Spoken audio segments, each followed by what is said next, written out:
Good morning. Welcome to Business Equity and Opportunities. I'm Scott Sander. Today we're sharing with you the return on our investment into Rally 2025. In the 2 days of the event in downtown Indianapolis, we walked away with 22 great conversations. We then added more at the Circle City Classic Entrepreneur Day at Lucas Oil Stadium, connecting with local businesses eager to share their stories. So to keep the momentum going, we'll be bringing you all these conversations and insights in our segments throughout the month to empower and inspire you to start and grow your business. Topics from Rally and the Classic easily fit our 7 key categories: getting started, accessing capital, the week in business, accounting and bookkeeping, running your business day to day, a focus on an industry, and a success story. You can watch all the segments from our Sunday shows and past stories and other resources on our website, beoshow.com.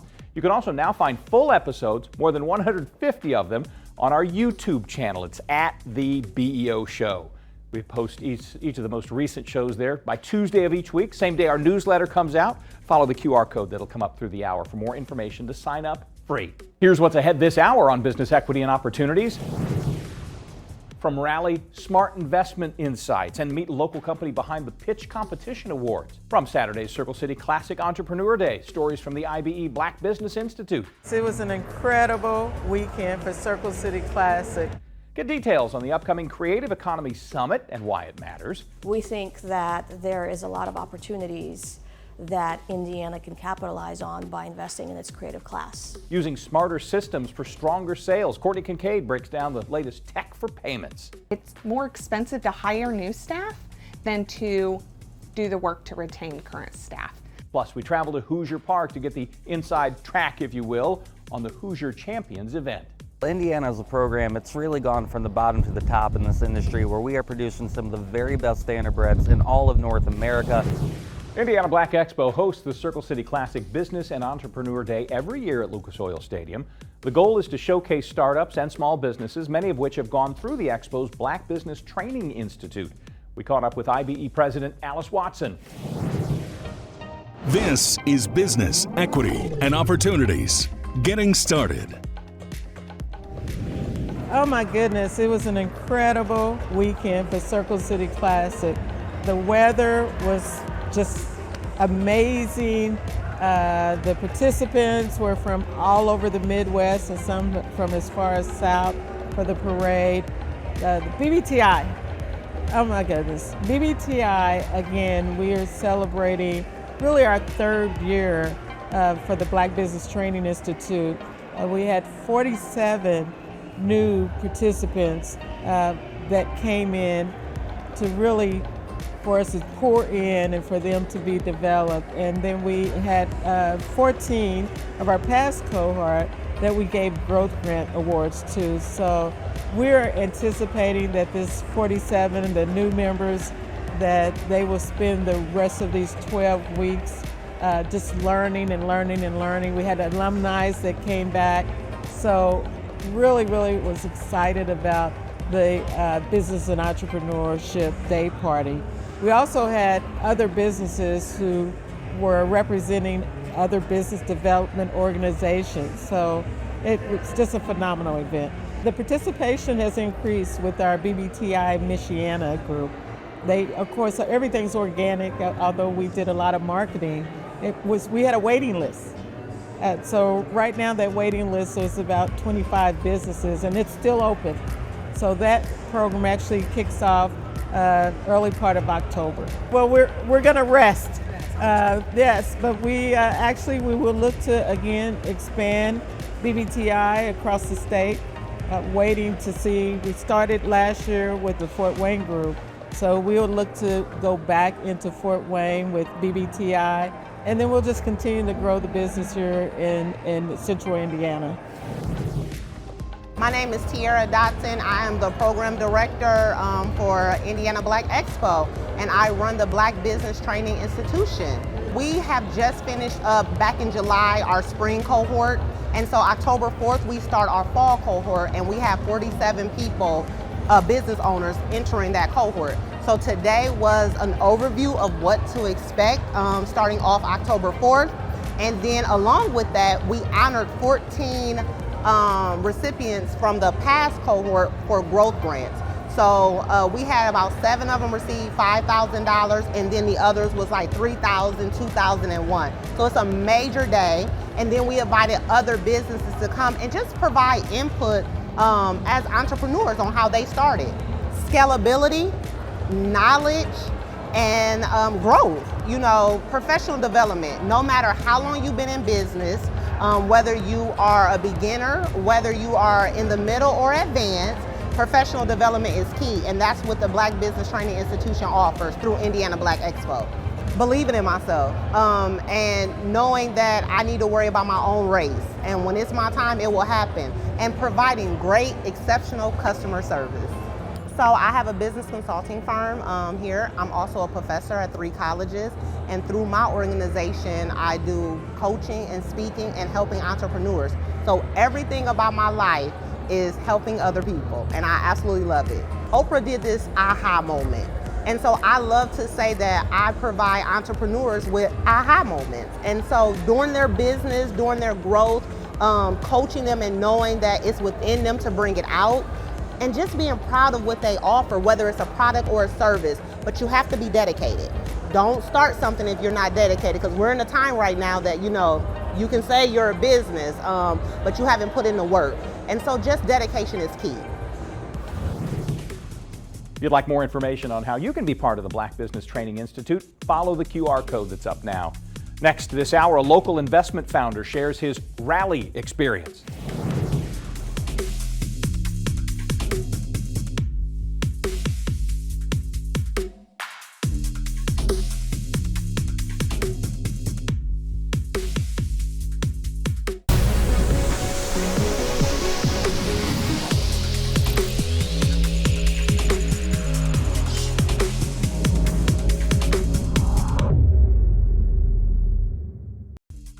If you want to know what to do at Rally, find a crowd. Even if it's like just impromptu, people, their backs to you, all looking at the same thing, pointing cameras their way. Peek through these shoulders and over these heads and you'll see a familiar face. That's Kevin O'Leary, the noted entrepreneur, one of many people turning Rally into a business opportunity. Kevin O'Leary was one of the main venture capitalists who came to Rally ready to make a deal, but there were a bunch. The organizers say close to 300 VC firms attended. George Powell Jr. is the founder of the Exponential Equity Group from right here in Indianapolis. He was on hand looking for partners who were forward-thinking. This is Business, Equity, and Opportunities. Access to capital. So right now, this is my 5th year in as far as my company. I'm excited. This is actually my 2nd year attending the conference, thanks to the All Access Pass. Just excited where I am at right now. My company hit a major milestone. It's on the real estate end, but also doing a hard launch as of December 1st on the EdTech side with Purpose Media Education. So yeah, that's. So what are you doing, and what do you want to be doing? So right now, what's important to me is like creating attainable and affordable housing. Also going into places where there's placemaking development is involved. Faith is very heavy to me, so I'm very involved with my church. Also advancing the kingdom there, and also just impacting the next generation of leaders and creators. That's what my passion is. So for this 2 days, 2nd year you've done it, what would make a successful sort of 2 days for you? Well, what would make it success, like, to me, like, it changes the narrative, like, to where a startup black business, being able to be exposed to education, other investors, other founders, it's just being in the ecosystem. So I want to take what I learned here today and be able to scale it, and then be able to share it with other ones who are in the same space that I am as well. Are you in one of those rare circumstances right now where you may have some knowledge to pass along, but you're still craving knowledge as well? Exactly. That's exactly where I am. Like it's like I'm around the ecosystem where they're holding their hand up, but at the same time I'm holding their hand down too to actually help the next person up. So yes, I believe that what I learned here will help me be able to share it with others and help them along with their journey. Maybe even help accelerate their journey as well too. So where are you in 5-10 years? Like what is your dream to be doing? Wow, in 5 to 10 years, like I see not only having an impact here in the city, in the state, but actually globally. I know there's a bridge over that my mentor Emil has created as far as with Africa and Nigeria. So I know there's a need there in that space. Just across the country, we're already kind of plugged into many schools across the country as well. Exposing the next generation pathway as far as entrepreneurship and education and real estate and so forth. So that's my hope. Tell me about that all access, because I just know this much about it, but you just lived it. Yeah, so the unique thing about the all access, thanks to Emil and Powell and Rally, they partnered together to, so any business that's right now that's has $100,000 or less in revenue, is giving them free access to come in and partake in the conference. So this is my second year of being a recipient of that, and I'm telling you, it's just a game changer. It's what's needed for my community and other black entrepreneurs like myself, and having exposure to this type of experience, this conference, and I thank them both. Anything I haven't asked you that you want to say, that you want to make happen in the next couple of days? Well, I would want to encourage anyone that's here that really take advantage of every workshop that they can. Like the big highlight for me already today was listening to Kevin O'Leary. Yeah. I mean, that was huge. And so even in that hour or so, he dropped some major nuggets. So it's opportunities like that throughout the day that I'm looking forward to, and I know that I'm gonna have a great time again. In addition to workshops targeting access to capital, workforce development was a very hot topic at Rally 2025. IPS Superintendent Alicia Johnson made her first appearance at the conference as part of a panel focusing on building the next generation workforce. Sure. So I serve as the superintendent of Indianapolis Public Schools. This is my 7th year serving in that capacity, and really excited to be a first-timer at Rally this year, really talking with my other fellow panelists about workforce development and how we think about sort of that pathway from school into career for our young people.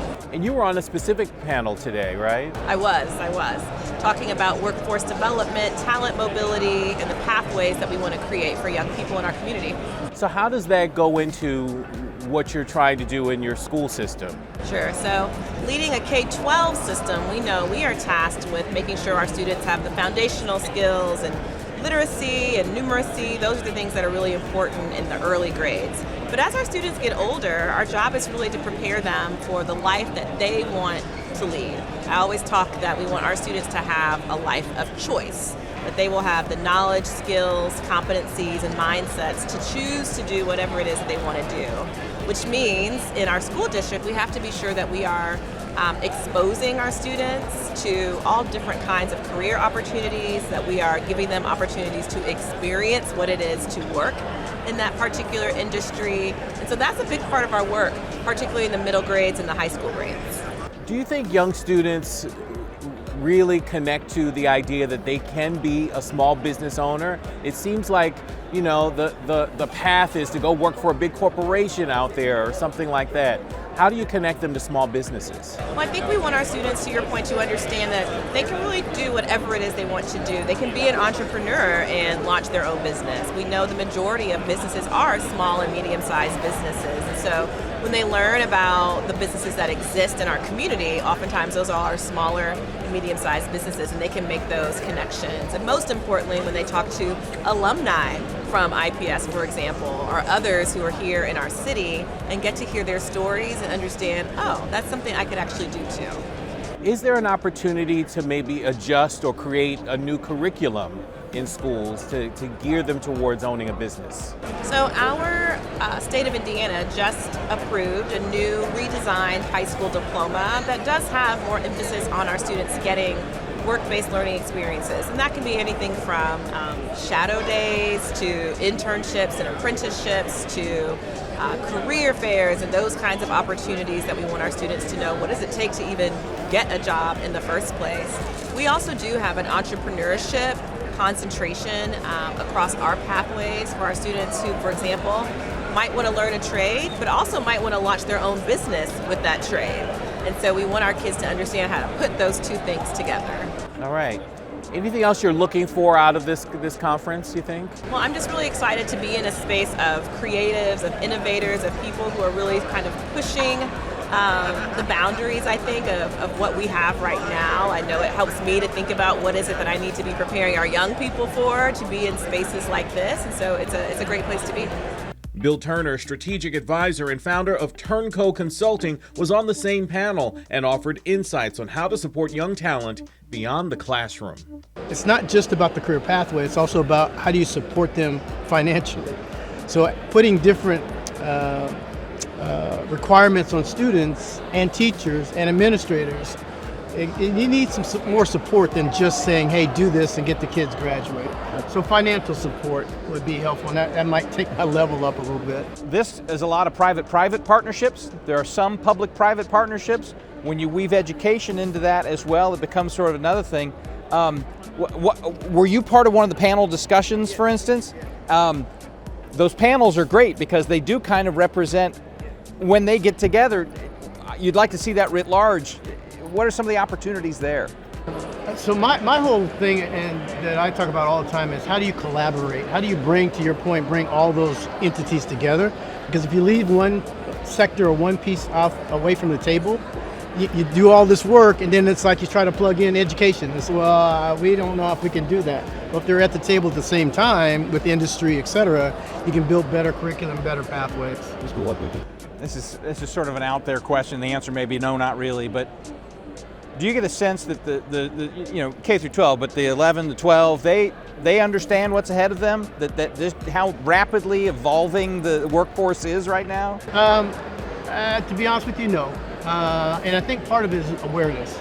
A big part of what I've done in the past is how do you make students, young people looking for work, how do you help them become educated on what's possible? This career pathway piece, though, that I think that Indiana's doing with graduation can help them see there's other things I can do other than I don't have to go straight into education and go become a doctor, which is nothing wrong being a doctor, but that may not be for you. So what's your skill set? Where does it take you? Here's some options for the skills I have. So it's really about folks, what you think you're good at, but at the same time, what's available based on that skill set. It's interesting because, as you know, that's been a sort of a hotly political issue, what to do with graduation requirements, things like that. I hear in you someone who says, okay, let's set the politics aside for the minute. These are the opportunities in these new requirements, correct? Yes. I think there are a lot of opportunities. Things, sometimes in the political world, you kind of jump on things, say, oh, we don't want to do that. But if you sit back and think about it, this is a really good thing for students. I think it gives them, like I said, an understanding of what's possible. Helps guide them on that pathway. Internships and apprenticeships give them a chance to not only be interviewed and work with the company, but it also lets them see, I may not want to do that particular role, right? So it gives them an opportunity to do that while they're still in high school.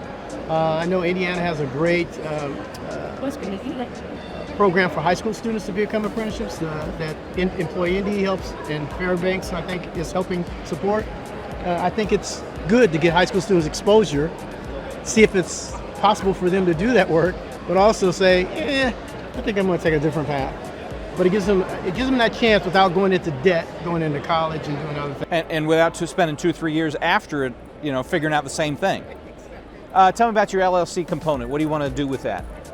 So I want to take this, as I mentioned earlier, the components of me being, actually I'm in my 15th year as a school board member and in Washington Township. But that experience as a board member, my workforce board experience, because I've been on an Employee Indy board and other boards in the city, and the work I did was helping employers change their practices to be more skills focused and helping community organizations connect with those employers. So I've done that, as well as I've worked with nonprofit organizations. And so bringing all those things together, as I mentioned earlier, we have to do this together. And so the role of Turnco Consulting is to kind of step in and advise on what is a good way for all those things to come together. If you're missing a component, how do we bring those folks into the conversation? So it's really about empowering communities by bringing those alignments between the different... I had this vision of like the Lego sets that are just like the blanks and you make whatever you want to out of them, but then you got the ones like the Millennium Falcon where you're like, if we design this right, this is really going to be sharp. But you got to know it from the jump rather than trying to squeeze it in at the end. That's the whole point. That's the reason, after all these years of experience, I thought this is a way for me to give back and continue this, because I've seen it happen. I've seen people change careers. I've seen them progress in careers. I've seen employers reduce their well, I shouldn't say reduce their talent need. I would say increase their talent candidate pool because they've shifted their mindset, and it's given them more opportunities to find people to do the work. What have I not asked you about that you would have preferred me to ask you? Anything? No, I would only say is again, how do you, I say this over and over, but you have to build you have to build a coalition. You have to work together. Don't leave folks out from the table. And if you don't know who those folks might be, and then you call someone in to help you find them. Coming up, meet the organizers of this year's Creative Economy Summit. Find out why you may want to be there. That's when we come back on Business Equity and Opportunities.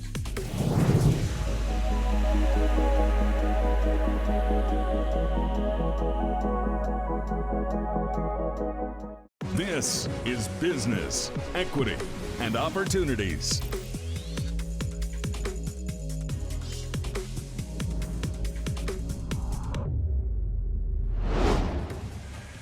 Welcome again. Polina Osherov is an entrepreneur who also is a creative economy advocate and host of the Indiana Creative Economy Summit. We caught up with her and with the president of the Fishers Arts Center, location for this year's edition of the summit. This is Business, Equity, and Opportunities. This Week in Business. So I'm Polina Osherov. I'm the executive director of Pattern, and we are here in Fishers at the Fishers Arts Center. The third annual Indiana Creative Economy Summit. Yes, we're hosting it here. The first 2 years were in Marion County, and because we are having a statewide impact, we wanted to get out of Marion County for one, and so here we are. We didn't stray too far, but up north in Fishers, which has got some really exciting things happening as it pertains to their overall economy here, but certainly the creative economy as well. Sure, so the summit is key and important because of the approach that it takes to the economy by highlighting that there is a creative economy embedded within the general economy. We think that there is a lot of opportunities that Indiana can capitalize on by investing in its creative class and in creative industries. We'd like to talk about that because not a lot of stakeholders and not a lot of our policymakers and legislators are aware of the impact. And so we are just trying to demystify the topic. And we did a lot of that in our first 2 years. This year we're hoping to get a lot more hands-on and become a little bit more strategic in terms of like what can stakeholders actually do to activate the creative economy in their towns, in their cities, in their municipalities. Yeah, absolutely. So one of the really interesting things that's different this year is that the READY program got some funding from the Lilly Endowment, and part of that funding has allowed all the different READY regions to study their own arts and culture assets and ecosystems. And so this is the first time that there's been a statewide look at arts and culture, and there's a lot going on. I think we talked about this last time, that Indiana comes across sometimes as not having a lot of activity in the arts and culture sectors, and that's just patently untrue. There's lots of things going on all around the state that are really interesting and exciting. And to your point, when it comes to talent attraction and retention, people really do care about where they live, not just from, I have a high-paying job or my real estate is affordable, but like, what do I do in my off time? Where do I go? What's the entertainment looking like? Where do I get to have my hobbies? Where can I take my kids? So all of these things are really important, and we have lots of assets that meet that, but we could be doing better, and we can certainly be telling the story of all the assets that we have here as a state much, much better. We love to have economic development folks in the room. We love to have real estate developers, tourism folks, and obviously philanthropy, higher ed, and people from arts and culture as well. This works really, really well when we remove the silos between different industries, because the creative economy touches all of these things, and to get best outcomes, people need to work together.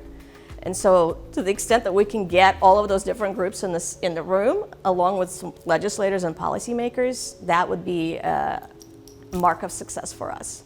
It's not really a surprise to me because I understand that to get all these people in the same room to talk to each other is really what's going to move the needle on making the creative economy a strategic way for us to approach building our communities. What I love seeing is when others are surprised at how relatable some of the challenges are and how we can work together to solve those issues together. It's great seeing the light bulbs go on in the folks that attend. I'm Mark Williams. I'm the President and Executive Director of the Indy Art Center and the Fishers Art Center. I think it's important to have an environment to host a conversation around the creative economy that's creative itself, to get people out of the mundane, out of the confines of typical daily conversations and into a more open space for a more creative conversation. Why this works in Fishers is really because of the vision of the mayor, Mayor Fadness, and his vision for the people of Fishers and listening to the people of Fishers. There was a want from the community for more cultural programming, and he quickly recognized the value of building up a creative environment that merges the people's house with creativity and the business of the city. I don't come from the nonprofit world. I stepped into my role in July of 2020 during the deepest days of the pandemic and really took it as an opportunity to turn around the Indy Art Center and really put a focus on growth and innovation, which we've done, and this is a prime example of the results of that growth and innovation. Fishers is really known for its business-friendly environment, its entrepreneurial spirit, and creativity plays a huge role in that. You know, it's not just the creative economy, it's every entrepreneurial economy. It requires that creative thinking skills. And there aren't many places you can go to nurture your creative thinking skills. I mean, that's the old adage, you want to improve your career, improve your creative thinking skills. So the Art Center, I think, plays a growing role, not just in Fishers as an entrepreneurial community, but across the greater state of Indiana in nurturing that creative thinking and entrepreneurial spirit. So I think the arts in itself, really what we do at these art centers and the multiple sites that we're at around central Indiana is not just arts education, it's not just creative placemaking, it's not just quality of life, it really is economic development, and more specifically workforce development. And the reason I say that is because, especially with the youth, the things that the arts, and not just the visual arts, but you know, the movement arts, the musical arts, all of the things that the arts export, that curiosity, creativity, imagination, collaboration, those are the core problem-solving skills that every hiring manager is looking for nowadays. And those really can't just be taught in a classroom. They really need the right environments to be nurtured. Coming out of the summit, I'd like to see a more unified voice. You know, I'd like to see more people come along along for the journey of the creative economy, more appreciation for the value that it brings to our community, you know, and our state. There is still time to register for this year's Creative Economy Summit. Follow the QR code for a link. We'll get you right there. Coming up next this hour, technology and payments, smarter systems for stronger sales. This Week in Business is made possible by Indy Biz Pass.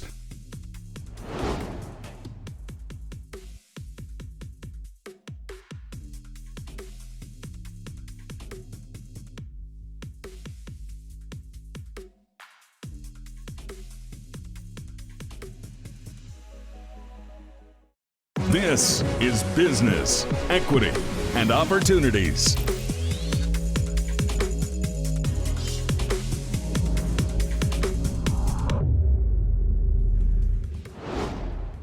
Technology and payments top our accounting and bookkeeping segment, specifically how smarter systems can strengthen sales. Courtney Kincaid has tips as she helps us prepare for a successful fourth quarter.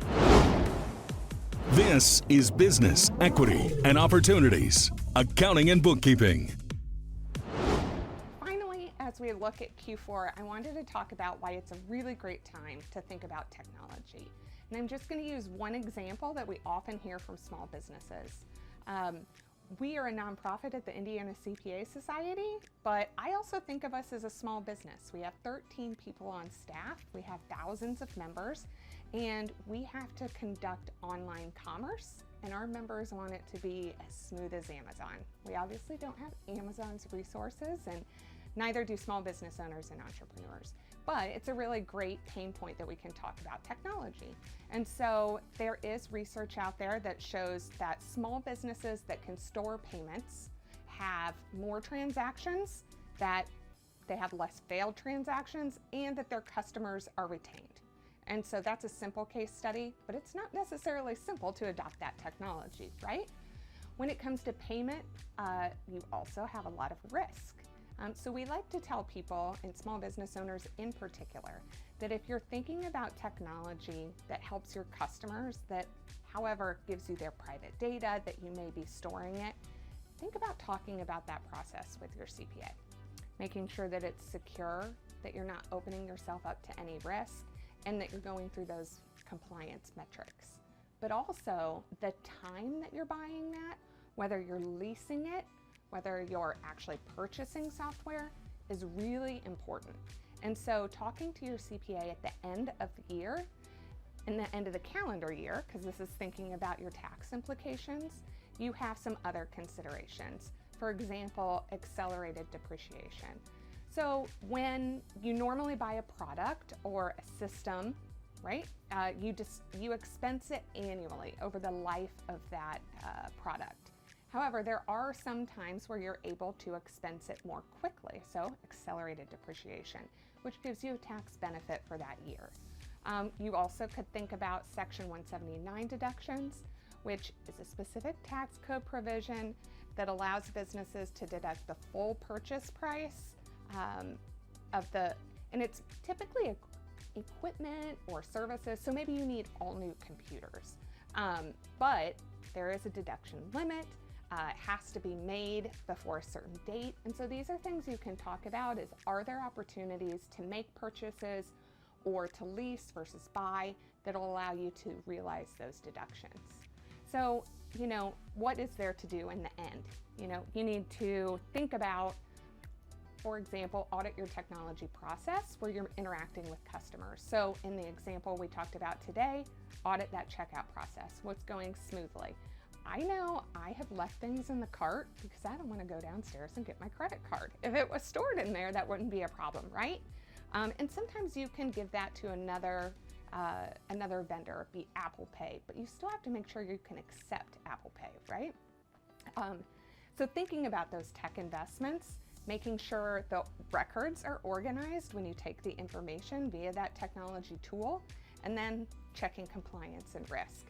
Making sure that the risk you're putting yourself at is worth what you're trying to get with the new technology. For more information about accounting and bookkeeping or all of our segments today, visit our website. Just follow the QR code. It'll get you right there. Coming up next in our Running Your Business Day-to-Day segment, insights from a leadership coach who makes it her mission to unlock potential. Stay with us.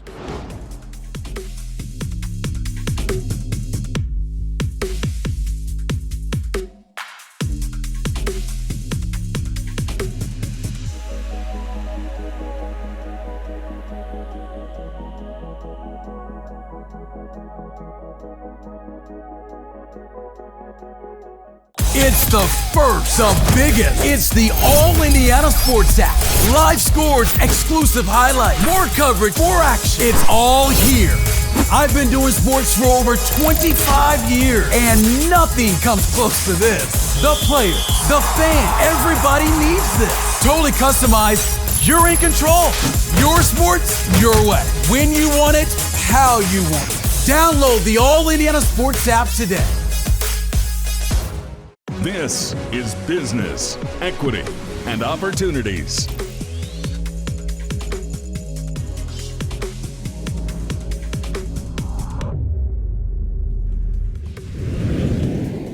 Welcome again. Brittany Wayman owns Soul Care Coaching. She recently completed the IBE Black Business Training Institute and is with us to share what she's learned and how it's changed her business.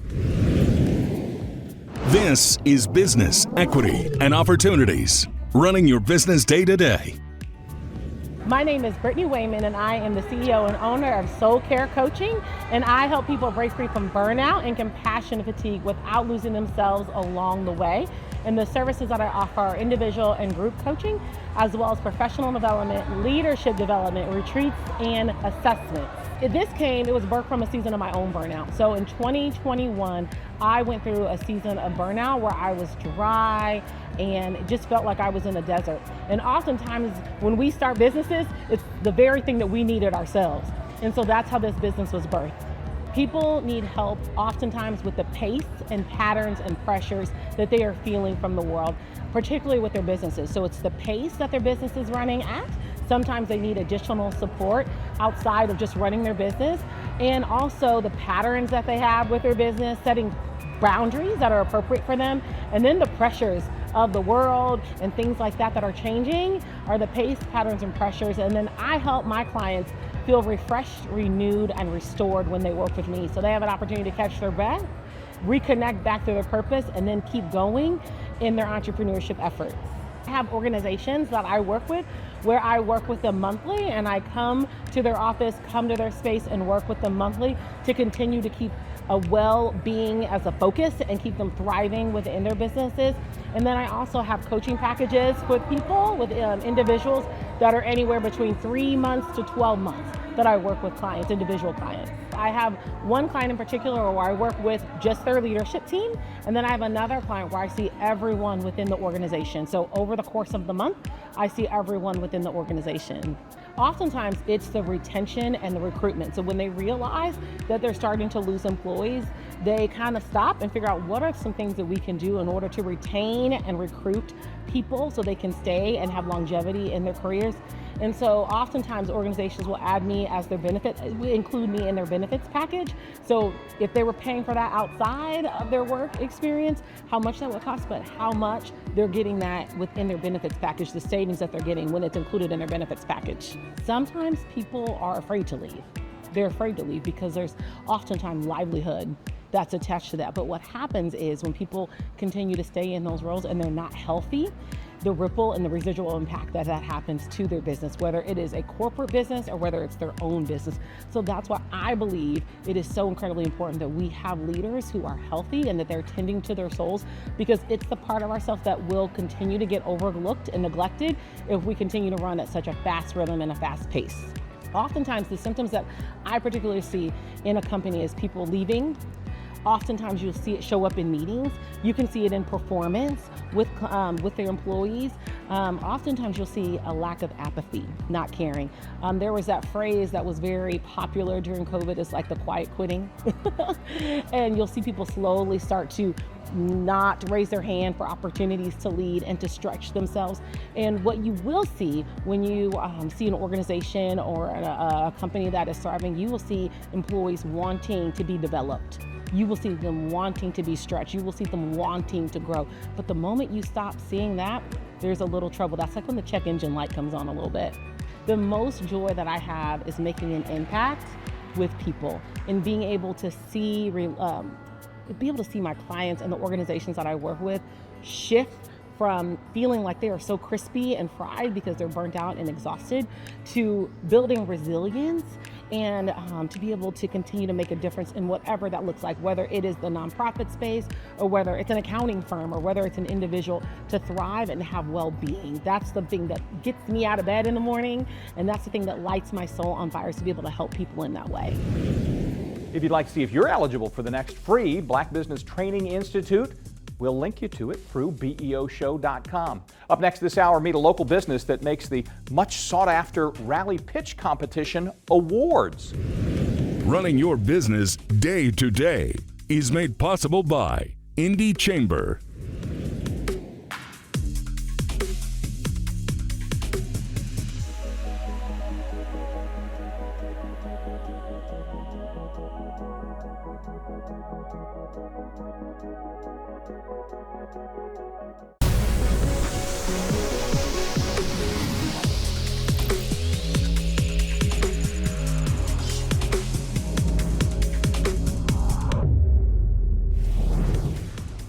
Welcome again, and thanks for spending time with us. The Rally Pitch Competition boasted up to $5 million across 5 key global cross sectors. Winners also pick up a trophy designed and created right here in Indianapolis.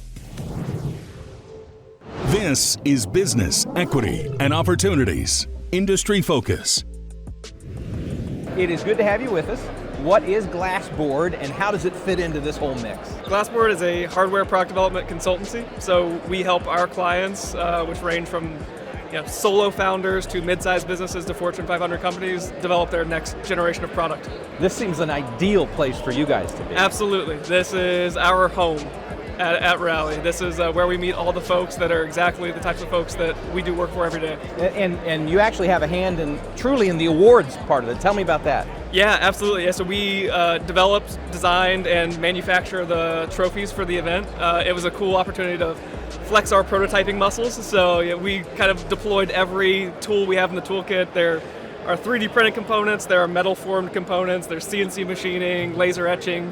We kind of did the whole kit and caboodle for the trophies. It was a fun exercise. What's your favorite kind of person to walk up to your booth? Is it somebody who says, I got an idea, but that's all I got? Yeah, my personal favorite is sort of the solo founder that just has a crazy idea. Maybe they've done a little prototype in their basement, but they have a vision for where they want to go. Those folks are always early in the journey, which is really exciting for someone that gets to help develop the rest of it. But they're always just very excited about the process and both able to kind of mentor as well as help identify next steps where they can take the product. Down the line, are you also able to help somebody who says, look, I'm really good at this and I got this taken care of, but I just need a couple things to get me over the finish line? Yeah, absolutely. So another part of it, kind of branching away from the founders, we work with Fortune 500 companies that have teams that are excellent at what they do and just need some sort of niche capabilities that Glassboard can help offer. So we just slot in where we need to and jump out once our job is done. What would be a successful rally for you? A successful rally for us is really just meeting folks that are kind of on that frontier of hardware product development. So what we do is build physical products, and that can be sort of rare in our software-run world. So meeting those individuals that are really building the next generation of hardware products and getting excited alongside them is what we're here for. To connect with Glassboard, visit our website. Just follow the QR code to get you there. Up next this hour, we learn about Hoosier champions on the hoof at Hoosier Park.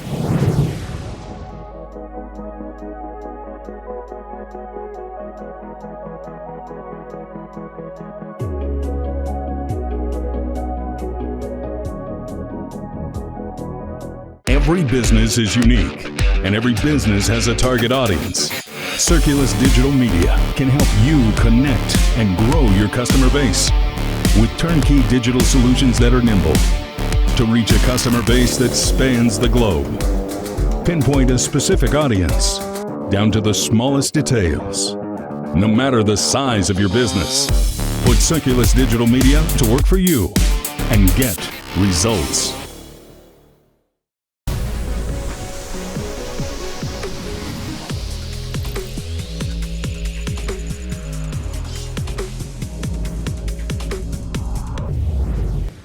Welcome back to Business Equity and Opportunities. Time to celebrate some success. The Hoosier Champions Race at Harrah's Hoosier Park is the premier harness racing event of the year. It showcases the top standard-bred horses. This is Business Equity and Opportunities Success Story. Yeah, so I'm Jacob Reinheimer. I'm the race marketing manager and racing analyst here at Harrah's Hoosier Park, and we are back in the barn area here at Hoosier Park, one of the few racetracks that still offers this. We've got about 600 racehorses back here stabled on the grounds, and standing by with one who's eager to be in front of the camera. Yeah, so this is Dover in Motion, a former Indiana champion here at Hoosier Park. He's made over $500,000 over the course of his career. He's got multiple track records to his credit, so and he is not bashful when it comes to a camera. Yeah, she's always so gracious, both her and her husband, Ricky McCumber Jr., who trains and does a lot of driving here at Hoosier Park. He's one of the winningest drivers ever in Hoosier Park's history. Jamie's won a training title, and she's won a Breeders' Crown. They both teamed up, won a Breeders' Crown right here in 2017. Yeah, this is one of those things where once it's kind of in your blood and you get hooked, it's kind of passed from generation to generation. Jamie and Ricky both are kind of examples of that. Ricky, his father was a trainer. Jamie, her father was a trainer as well. They both end up getting involved in the sport, meeting each other and kind of starting their own stable. But you see that a lot. This is one of those things where this is kind of a family tradition passed down from generation to generation. Yeah, we've got 8 big races coming up because we've got 8 races going for over $250,000 on the line. It's Hoosier Champions Night at Hoosier Park, and this is all about the Indiana horses. They've earned points all year long to try to qualify for this $250,000 super final. So with the big money on the line, this is kind of Indiana's night to shine. Standing by with one of these former champions, Endover in Motion. He knows what it's all about. So really a great night to highlight how far this Indiana program has come. Yeah, this has been really important. This is for the horses that are bred right here in the state of Indiana, so they spent their whole life here. They raced at Hoosier Park all season long to qualify, but it's also a nice launching pad because horses that start here in Indiana win these state bred finals. They're going to go on to do some great things on the Grand Circuit and on the national scale. Dover in Motion is an example of that. Again, a horse that's made over $500,000, competed against some of the best trotters in all of North America once his Indiana racing days were done. So it's a really great launching pad, and as I said, I mean, Indiana, we just continue to produce better and better racehorses. Yeah, we've got a few different opportunities. I know we've got a fractional ownership group here at Hoosier Park. If you want that ownership experience, that's called First Turn Stable. If you want to track me down for that, or if you're just looking to have some fun on a night out at the races, be sure to find me. We'll get you in the starting gate where you can get up close and personal with the horse race and be looking these guys dead in the face as they're behind the starting gate and get to follow them all the way around the racetrack at 35 miles per hour. Yeah, and that's kind of the cool thing too about Hoosier Champions Night. These are horses you've followed for 6 to 8 races over the course of the year, so you're always going to be able to have your favorites over the course of the meet, whether it's, you know, financially because you're betting on these horses or just because you like their name or there's something about them on the racetrack that really catches their eye. To be able to follow them all year long and then get to watch them compete for $250,000, as you said, there's always going to be that rooting interest and they're going to be the fan favorites. Yeah, here's Hoosier Park Racing and Casino here in Anderson, Indiana. As I said, parking's free, entry's free, and it's a family fun environment on the racing side of the property. Kids are welcome. Anything, yeah, everyone's got something to do here at Hoosier Park. Kids 18 and up too. If you know of a success story you'd like to share with us, let us know about it. Reach out to our team through our email. It's pretty simple, BEO@wishtv.com. A reminder, our show airs every Sunday over the air on Wish TV and online at wishtv.com. We also post each of our 7 weekly segments and entire shows on our website, beoshow.com. You can find us on Facebook, LinkedIn, Twitter, and now a YouTube channel as well. For now, thank you for spending this hour with us. Join us next week for more business equity and opportunities. Until then, I'm Scott Sander. Have a great day. Business Equity and Opportunities is made possible by Bose McKinney & Evans, Eskenazi Health, Indy Biz Pass, Indy Chamber, and Lilly, a medicine company.